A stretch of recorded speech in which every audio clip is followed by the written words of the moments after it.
लेकिन इस देश में ज़्यादातर जगह हम देख रहे हैं, आप जम्मू कश्मीर की बात कर रहे हैं, जम्मू कश्मीर में 70 साल में उनको कोई शिया मुख्यमंत्री नहीं मिला। जम्मू कश्मीर की जो विधानसभा है उसमें कितने शिया जीत के आते हैं ये कैप्टन साहब मुझे बता देंगे।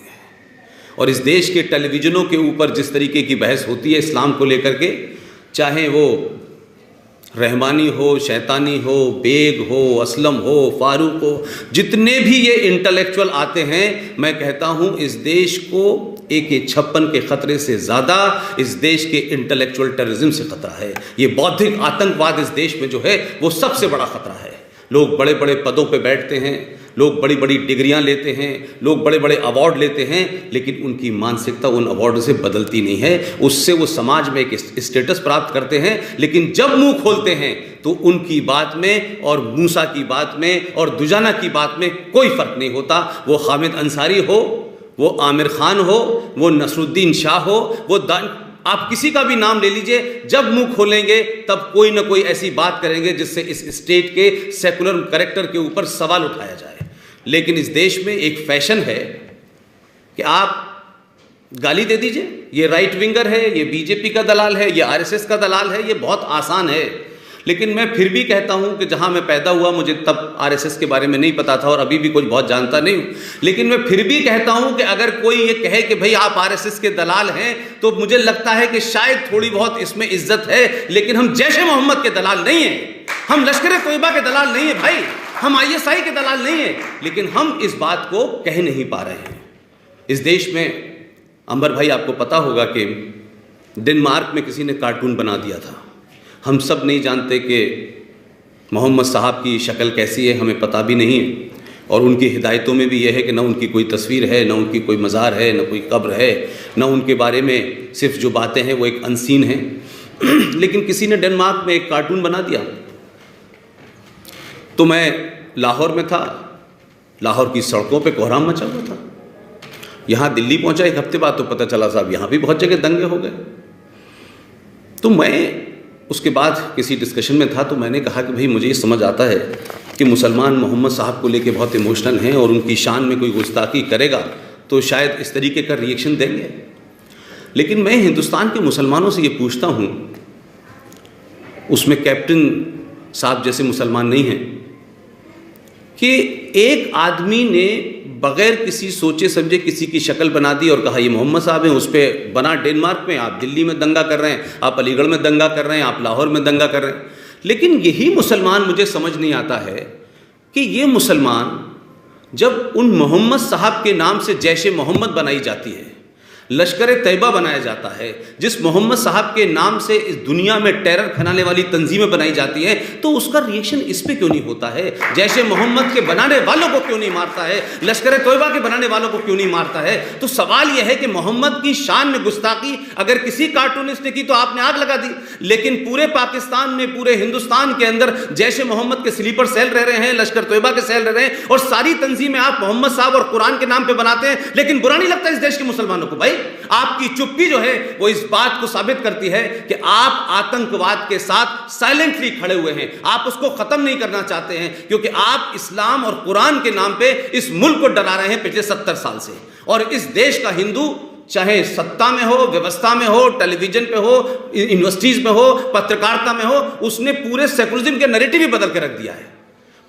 मैं नहीं समझ पाता इस बात को लेकर के कि भाई आप हिंदू हैं, मुसलमान हैं, ये अपनी जगह हो सकता है, इसमें कोई डिबेट का मसला नहीं है, लेकिन आप मुझे बताइए कि इस देश में हमारी सरकारों ने जो गलती की वो तो की, समझ में आता है, लेकिन ये कैसे मुमकिन है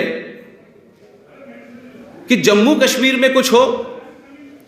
जम्मू कश्मीर के बारे में पंडित जी आपने कहा, आप बताएं कि क्यों लोग, इन देश के हमारे लोगों ने नहीं पूछा, ये सवाल क्यों नहीं उठाया कि जम्मू कश्मीर में जो साहब चीफ मिनिस्टर बने इस सरकार की मदद से, वो 1990 में देश के क्या थे? वो भारत के गृह मंत्री थे और पहले मुसलमान गृह मंत्री थे। तो उन्होंने कश्मीर में क्या कारनामा करा वो सबको पता है कि उनकी बेटी गायब हो गई और फिर आतंकवादी छोड़ दिए गए, मेरा उस पर डिबेट नहीं है। लेकिन 1990 में ही तो कश्मीरी पंडितों को मार के कश्मीर से निकाला था। तो इस देश में किसी ने पूछा नहीं भाई, इस गृह मंत्री का गलेवान किसी ने क्यों नहीं पकड़ा? लेकिन एक बमूला कोई मर जाता है, आत्महत्या कर लेता है, लेकिन प्रधानमंत्री रोने लगता है भाई उसके ऊपर। एक बमूला को कोई मार देता है तो प्रधानमंत्री चिंता हो जाती है, पूरे देश में संसद के अंदर हंगामा हो जाता है। लेकिन 1963 में कश्मीर के जो लोग बैठे हैं मुझे करेक्ट कर दें, क्योंकि कुछ कुछ चीजें मैंने आप ही लोगों से जानी है। 1963 में जम्मू कश्मीर में एक जगह है हजरत बल, उसमें कहा जाता है प्रॉफिट मोहम्मद साहब का उनका एक बाल रखा हुआ है। इस पर डिबेट नहीं है मेरी कि बाल कैसे आया, क्यों आया, बाल की पूजा क्यों हो रही है, इस्लाम में पूजा मना है, उनकी शक्ल नहीं है, उनकी तस्वीर नहीं है, तो बाल को क्यों पूज रहे हो, इस पर डिबेट नहीं है मेरी। मैं इस किस्से को इसलिए आपको रिपीट कर रहा हूं कि 1963 के अंदर वो यकायक एक खबर फैलती है पूरे जम्मू कश्मीर में कि वो बाल खो गया है, बाल खो गया। आग लग गई साहब देश में। 50,000 लोगों ने जम्मू कश्मीर में बाल के खोने की खबर उड़ती है और बंगाल के अंदर 50,000 लोग सड़कों पे आ जाते हैं निकल के। देश का प्रधानमंत्री इतना चिंतित होता है कि सीबीआई के चीफ को रातों रात बाई प्लेन भेजता है और कहता है किसी भी कीमत पे बाल ढूंढो जाके। अब सीबीआई का चीफ बाल ढूंढ रहा था उस जमाने, यही काम था उसके पास, और तो कुछ था नहीं साहब। वो भी कमाल का सीबीआई का चीफ था बेचारा, उसको लगा क्या कहते कि बाल तो ढूंढना ही पड़ेगा, प्राइम मिनिस्टर ने बोला है। वो घूमा घामा 1 महीने बाद उसने कहीं से एक बाल उठाया और कहा कि साहब ये, कुछ लोगों से पूछा, मौजूद लोगों से कि यार ये बाल है, उनका हाँ ये बाल है भाई, इसको रख दीजिए। उसने कहा बाल मिल गया, और जब वो बाल मिल गया तो उन्होंने प्राइम मिनिस्टर को रात में फोन किया। ये सीबीआई के उस चीफ की किताब में सब लिखा हुआ है, ये कोई मेरे पास कोई अलग से डॉक्यूमेंटेशन नहीं है इसका। जब उन्होंने प्रधानमंत्री को रात में कहा कि हमें वो बाल मिल गया है, तो नेहरू जी ने कहा कि तुमने बहुत बड़ा काम किया है, अगर तुम बाल नहीं ढूंढते तो जम्मू कश्मीर भारत से अलग हो जाता। तो मैं उस घटना को सोचता हूं और 1990 की घटना को सोचता हूं कि एक बाल के लिए सीबीआई का चीफ भेजा गया, रातों रात भेजा गया, बाल ढूंढवा भी लिया, बाल रख भी दिया गया, और बाल ढूंढने और मिलने के बीच में 2 सरकारें भी बदल गई, और बाद में जो वजीर आला है उनसे भी कहा, वो भी कहने लगे पता नहीं बाल मिल गया लेकिन उनका है कि नहीं मुझे पता नहीं है, लेकिन बाल तो आज भी पूजा जा रहा है, वो डिबेट नहीं है। लेकिन इसी देश के अंदर मैंने देखा बाल के खोने की चिंता से लेकर के 3.5 लाख पंडित रातों रात हो गए, लेकिन देश के प्रधानमंत्री ने नहीं कहा जाके ढूंढो उनको, किसी प्रधानमंत्री ने नहीं कहा, कोई संसद में सवाल नहीं उठा, कोई हंगामा नहीं हुआ। यह मक्कारी, मुनाफत इस देश के अंदर है। इसलिए मैं बार बार कहता हूं कि सरकार ये आएगी वो आएगी, उन्होंने क्या किया, इन्होंने क्या किया, यह स्यापा इस देश में चलता रहेगा। बार बार कह रहा हूं कि इस देश में आप जो भी हैं, जिस हैसियत में भी हैं, जरूरी नहीं है हर आदमी को जीडी बख्शी बनने की जरूरत हो कि आप जब तक फौज में नहीं जाएंगे आप कुछ नहीं कर सकते। आप अंकुर शर्मा तो बन सकते हैं, आप आर.एस. सिंह तो बन सकते हैं, ललित अंबरदार तो बन सकते हैं, सुशील पंडित तो बन सकते हैं। लोग जिनको यह समझ नहीं आता कि पिछले 10 साल में देश में क्या बदला है, मैं जानता हूं क्या बदला है। पंडित जी आपको याद होगा वो मुनाफिक, वो मक्कार जो आपकी जम्मू कश्मीर असेंबली का सदस्य भी रहा है और भारत के संविधान के तहत सारी फैसिलिटीज लेता है। आपको मालूम है पार्लियामेंट के बराबर में क्या कह के गया था, और मुझे मालूम है कि आप में से पूरे देश में कोई नहीं है, पंडित जी गए थे उसके खिलाफ FIR कराने के लिए।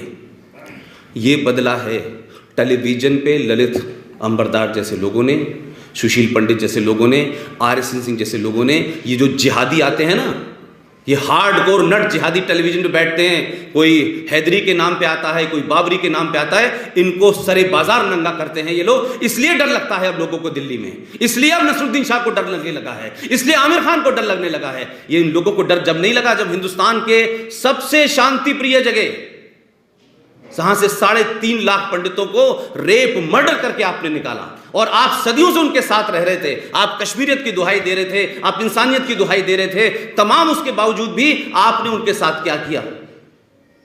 वो सेकुलरिज्म क्या था भाई? इसलिए मैं कह रहा हूं कि जो लोग यकायक अखलाक की खबर से डरने लगते हैं, यकायक उनको लगने लगता है कि इस देश में कुछ राष्ट्रवादी ताकतें बढ़ने लगी हैं, इससे डर लगने लगता है, लेकिन वही लोग आसाम में एक घुसपैठिया देश का गृह राज्य मंत्री बन जाता है, डर नहीं लगता। बिहार में एक माफिया डॉन शहाबुद्दीन एक 17 साल के जवान लड़के को एसिड के टैंक में डालता है और मार देता है, डर नहीं लगता इस देश को। जम्मू कश्मीर से 3.5 लाख लोगों को निकालने पर डर नहीं लगता है। दिल्ली में 1.5 लाख सरदारों का कत्ल होने पर किसी को डर नहीं लगता है। केरला के अंदर कोयम्बटूर बम धमाकों का मास्टरमाइंड मदनी, उसके लिए मुस्लिम लीग, कांग्रेस और लेफ्ट मिलकर ज्वाइंट सेशन बुलाते हैं असेंबली का कि इसको माफ कर दिया जाए, तब डर नहीं लगता है। डर मुझे लगता है शायद इसलिए लोगों को लग रहा है कि पिछले 10 साल में नैरेटिव बदला है और इस देश में राष्ट्रवादी शक्तियां मजबूत हो रही हैं। शायद डर की वजह यह है, डर की वजह यह है कि अगर ये शक्तियां मजबूत हो गई तो सवाल पूछेंगी कि बताओ मोहम्मद साहब के दामाद, उनकी पहली पत्नी की बेटी फातिमा के शौहर का कत्ल क्यों करने वाले कौन लोग हैं, उनके नवासे को मारने वाले कौन लोग हैं, ये नहीं बताएंगे। ये सवाल आप पूछेंगे तो लोग कहेंगे आप एंटी इस्लामिक हैं, एंटी मुस्लिम हैं। आप बताएं ना, कश्मीर में आपने पाकिस्तान में क्या किया? पाकिस्तान में शियाओं का कत्ल वाजिबुल कत्ल है।